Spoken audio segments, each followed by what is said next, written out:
Magandang balita para sa Pilipinas. Isang malalaking inisyal na pamumuhunan ang ipinasok ng Estados Unidos sa ating langis at gas na industriya. At hindi lang ito tungkol sa negosyo. May malalim na dahilan at layunin kung bakit ang pinakamalaking ekonomiya sa mundo ay nagtitiwala sa enerhiya ng ating bansa.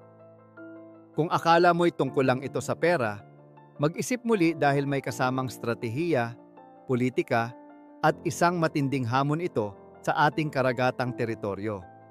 Ano nga ba ang dahilan kung bakit ang Estados Unidos ay tumataya sa Pilipinas? Paano kaya makakaapekto ito sa ating bansa at sa buong Asya? Pero bago po ang lahat, baka pwedeng pa like ang video na ito dahil napakalaking bagay na ito sa aming content creators. Maraming salamat po. Ang West Philippine Sea ay isang mahalagang bahagi ng South China Sea. Hindi lamang dahil sa likas na yaman nito, kundi pati na rin sa mga pinagkukunan ng langis at gas at mga mahahalagang daanan ng mga barko. Ang China ay may matinding pag-angkin sa halos buong rehiyon, gamit ang tinatawag nilang Nine Dash Line na tinanggihan ng isang internasyonal na korte noong 2016. Gayunpaman, hindi huminto ang China sa kanilang mga hakbang. Pinagtibay nila ang kanilang kontrol sa pamamagitan ng pagtatayo ng mga artipisyal na isla, pagpapadala ng mga Coast Guard at militarisasyon ng mga nasasakupan nilang lugar. Dahil dito, nagkakaroon ng tensyon sa mga bansang umaangkin din sa teritoryong ito tulad ng Pilipinas. Sa kabila ng mga hadlang, tulad ng presyur at pagbabanta mula sa China, hindi pa rin matigil ang Pilipinas sa pagnanais na magtamo ng mga likas na yaman mula sa ilalim ng dagat. Isang makapangyarihang hakbang mula sa Estados Unidos ang dumating noong 2025. Ang mga malalaking kumpanya ng enerhiya mula sa US tulad ng Chevron at ExxonMobil ay nag-anunsyo ng milyong dolyar na pamumuhunan sa mga proyektong pang-enerhiya sa ating bansa. Ang Chevron ay nagbalik sa Malampaya at ang ExxonMobil naman ay naghahanap ng mga bagong lugar para sa pag-explore malapit sa Palawan. Ang hakbang na ito ng Estados Unidos ay hindi lang para kumita ng pera. May matinding layunin din itong pang-ekonomiya at pang-politika sa pamamagitan ng pagtangkilik sa mga proyektong enerhiya ng Pilipinas. Nagsisilbing isang matibay na pahayag ang Estados Unidos. Ipinapakita nito na hindi nila kinikilala ang eksklusibong pag-aari ng China sa mga karagatang ito. Bakit nga ba malaking bagay ito? May tatlong pangunahing dahilan. Una, ang seguridad sa enerhiya. Kasalukuyang umaasa ang Pilipinas sa pag-import ng mahigit 90% ng ating langis. Sa pamamagitan ng paggamit ng mga likas na yaman na nasa ating sariling karagatang, maaaring mabawasan ang gastos at masiguro ang tuloy-tuloy na supply ng enerhiya. Pangalawa, may kinalaman ito sa pagkakaroon ng mas maraming trabaho at oportunidad sa bansa. Kapag nagkaroon ng mas maraming proyekto at pamumuhunan, tataas ang pangangailangan para sa mga lokal na manggagawa at negosyo, kaya't may positibong epekto ito sa ekonomiya ng Pilipinas.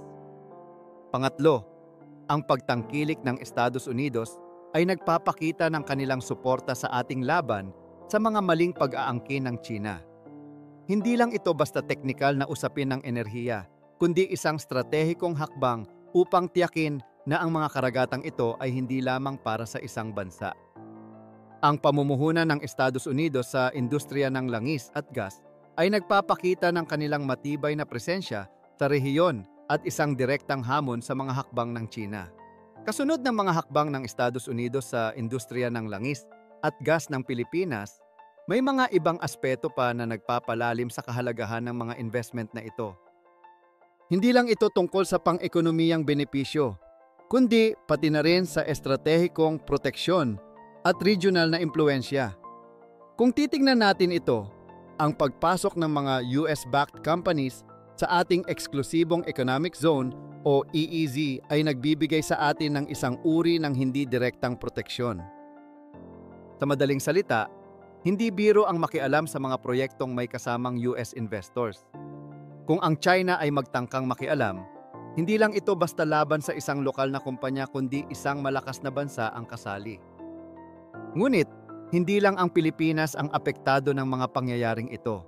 Ang mga karatig bansa sa rehiyon tulad ng Vietnam, Malaysia at Indonesia ay nagmamasid din sa mga hakbang ng Pilipinas. Kung kaya ng Pilipinas na manindigan sa tulong ng Estados Unidos, bakit hindi nila magagawa?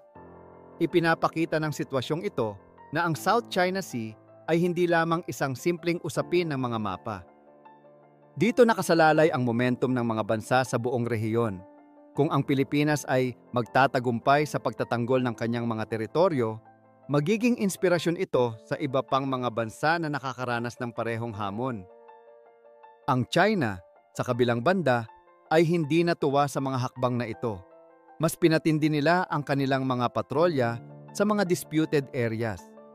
Ang mga barko ng kanilang Coast Guard ay minamasdan ang mga misyon ng Pilipinas para sa supply at pinipigilan ang mga oil surveys na isinagawa sa mga lugar na iyon. Ngayon, tinutukoy nila ang Estados Unidos bilang isang makialam at militarisadong bansa sa ilalim ng balangkas ng kooperasyon sa enerhiya. Para sa media ng China, ang pamumuhunan ng Estados Unidos ay isang uri ng provokasyon o isang paraan para pigilan ang pag-angat ng China sa rehiyon. Ang tanong ngayon ay, maghaharap ba ang China at Estados Unidos sa usapin ng operasyon sa karagatang ito o magdudulot ba ito ng isang malamig na digmaang pang-ekonomiya para sa mga likas na yaman? Kung titingnan natin ang sitwasyon, makikita na ang Pilipinas ay tumahak sa mas matapang na landas. Sa ilalim ng pamumuno ni Pangulong Ferdinand Marcos Jr., ibang-iba na ang posisyon ng bansa kumpara sa mga nakaraang administrasyon. Hindi na pumapayag ang gobyerno na magpadala sa mga banta ng China. Sa halip, binibigyan nila ng pansin ang pagpapalakas ng ating soberanya at nagsusulong ng mga naantalang proyekto sa eksplorasyon.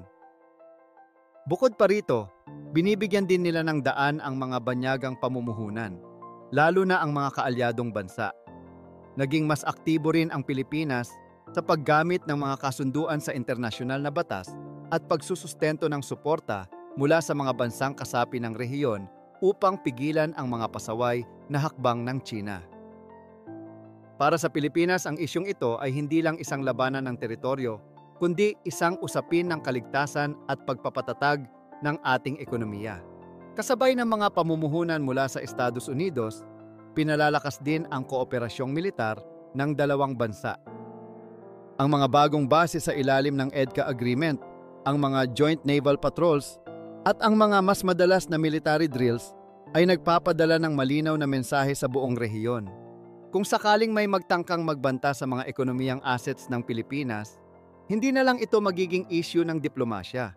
May posibilidad din itong magdulot ng mga seryosong hakbang mula sa militar. Ang bagong batas na nilagdaan ni Pangulong Ferdinand Marcos Jr.